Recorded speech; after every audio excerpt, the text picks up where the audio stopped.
Okay, so I just watched this video on YouTube about desktop PCs. According to the Gadget show, they've gone obsolete. So, according to the Gadget show, the desktop PC is dead. But is it really? Let's start with the video ratings. The video has received the lowest rating I have ever seen on YouTube. Even some terrible videos have received better ratings. With 111 likes and 5,845 dislikes. That's a lot of dislikes. Wouldn't like to be them. So is the video that bad? Why don't we watch it and find out? As well as welcoming back Otis, we're also having to say goodbye to a former Gadget Show favourite. Yeah, we are of course talking about this, the desktop computer. Yep, in the year 2014, we do believe that the desktop is well and truly dead. Sorry, old pal.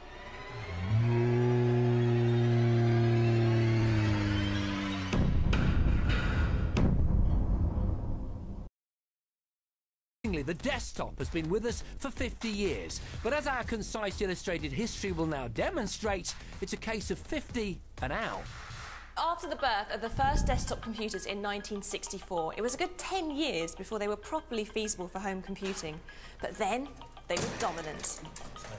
Laptops properly arrived on the scene in the 1980s, but the first ones were heavy and not very powerful. And by 1986, they represented just 2% of the personal computing market. But as batteries got lighter and lasted longer, they began to seriously eat into the sales of desktops. Thanks. In 2004, we started to get good wireless connectivity with Wi-Fi and 3G, meaning you didn't have to be plugged into a wall to get online, and proper mobile computing was born. And then a new, more convenient type of personal computer entered the market. Thanks, Otis, the smartphone. Desktop sales fell even further, and then in 2010 came the final nail in the desktop coffin with the invention of the lightest, simplest, most desirable personal computer of them all, the tablet. Within a mere 3 years, tablet sales had outstripped those of desktops, and as a result,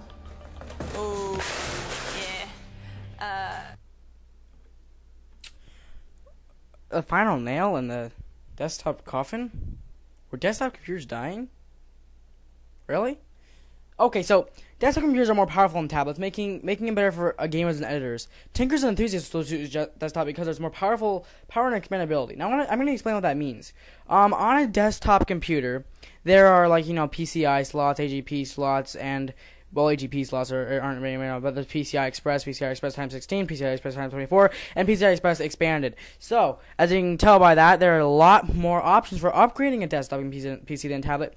So they're still chosen by gamers, editors, tinkers, and enthusiasts. The reason they're chosen by gamers and editors is because the processor is a lot faster in a desktop computer and a lot more powerful. Maybe not necessarily faster, but definitely a lot more powerful. There just wasn't room for the desktop computer anymore.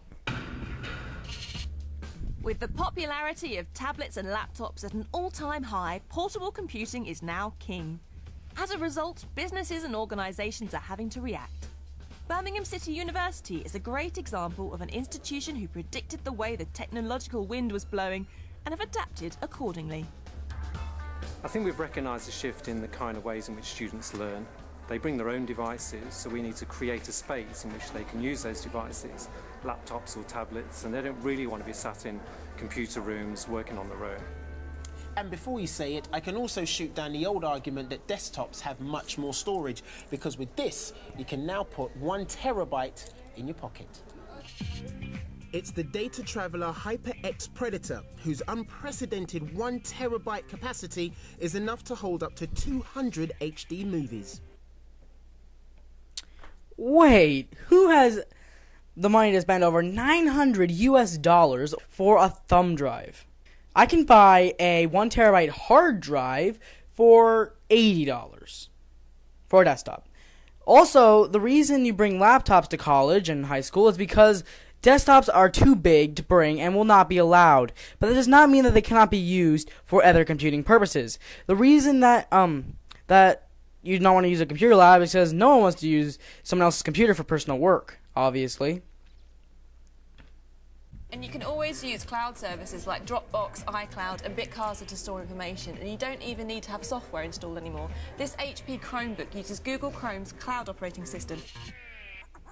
The HP Chromebook comes with a 14-inch screen and a 16GB SSD hard drive. That doesn't sound like a lot, but remember, Chromebooks are designed for cloud storage, so you don't need loads of internal space. Nothing shows how estranged we've become from our desktops than here at the train station, or indeed on the train to and from work. This is the new computing environment, and the computers people are using are phone-shaped. And with 4G mobile data networks, the internet speeds you can reach are often as fast or faster than you can get via broadband sitting at home in your office. Market gurus Analysis Mason predict that the UK will be the third largest 4G market in Europe by the end of 2014. Stop. No one has room to set up a desktop on a train station, or on a train for that sake. Also, 4G LTE is very expensive, and you have a limited amount of data that can be sent and received in a certain amount of time. The unlimited plans are very expensive, as probably you people that use cell phones know. And they're small with no USB ports, so you cannot use that 1.28 gigs of speed anyway. Also, most servers, including YouTube and Google, only allow around 50 megabytes per second of traffic per user. So that extra 0.78 gigabytes per second, or 780 megabytes per second, means nothing. Also, cloud services are slow and unreliable. Plus, if you use a laptop or tablet, you will not always be connected to the internet, meaning you'll not only be access your files. I don't like that. With nearly 8 million connections. Even Wi-Fi is getting quicker. With protocols capable of speeds of 1.3 gigabits per second, it's now even easier to do that important work on the move. Even in working environments where the restrictions of a desktop are less apparent, people are finding tablets a far more convenient computing tool. Oh, that's lovely. Oh, that's gorgeous. Okay, so Kago is a professional photographer, and he's using a tablet in place of what would certainly be a laptop, if not a desktop PC, to look at what he's shooting on the small viewfinder on his camera on the larger screen of a tablet. Now, this is really interesting because you couldn't have crunched this kind of data quick enough and sent it over Wi-Fi 3 or 4 years ago. This is a relatively recent innovation. Beautiful. If you do need a little bit more grunt, you can always use the Surface Pro 2. It's got an Intel Core i5 processor, HD touchscreen, a USB 3 port, and it's got expandable high-speed memory. So quite frankly, as well as replacing your desktop, it could save you from buying a laptop as well.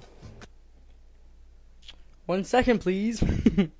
Now, that's not very professional if he does not use a desktop computer.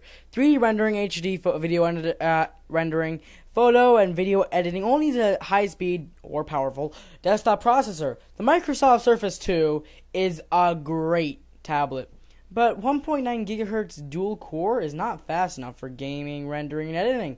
My computer has an Intel 3930K 3.2 gigahertz 6-core processor. Where are you going to find a tablet and or laptop with those kind of specs? We're going to make me better than this, please. So you see, tech has made personal computing light, powerful, portable, easy to use, with great storage, data speeds, and battery life. You simply don't need a desktop anymore. Really?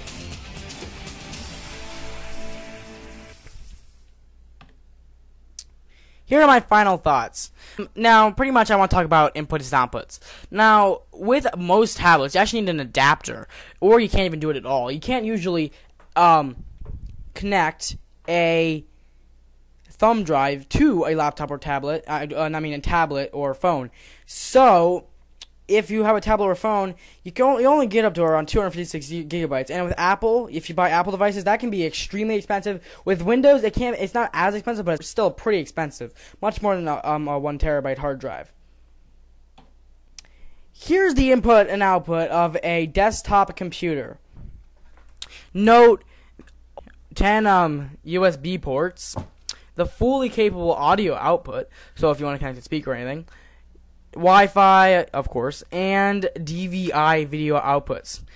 Also down here you can see there's a SPDIF, HDMI and DisplayPort output, power input of course, Ethernet input. So pretty much that is the normal inputs and outputs of a desktop computer. Now with a laptop, well, sorry for the low resolution pictures, but as you can see, you only got Ethernet, one monitor, 4 USBs, and a less than capable audio output. Not much. Some other final thoughts I had during watching that video is, look, you can't set up a desktop on a train, and actually most people don't always use phones. They do use laptops and tablets. And also, you just can't put that much information on a tablet. Order a phone. Would you quit saying you can? The only tablet that has a built-in USB port is the Microsoft Surface, okay? Then you have to buy your $800 tablet, which is, yeah, it is $800. Or if you want the original version, it's only like $200. But or then the next version is like $900. Okay, so that's the only tablet that has a USB port. Okay, it's pretty much like a laptop and a small thing, but it only has one. It only has one USB port. Of course, it has stereo speakers and stuff, but one USB port. So you need to bring a USB hub if you want to do stuff like that, and or say a kind of external mouse, or whatever. Then, yeah, you have to. You can't plug a USB port into phones. You can't plug a USB port plug into most tablets, and the only one that you actually can is the iPad and the Microsoft Surface 2. And the iPad needs an adapter, so you have to pay even more money for that adapter. Can't you just buy a desktop? Oh, I'm getting on a rant, aren't I? So what do you think? Please let me know in the comments. Please like, share, and subscribe for more videos.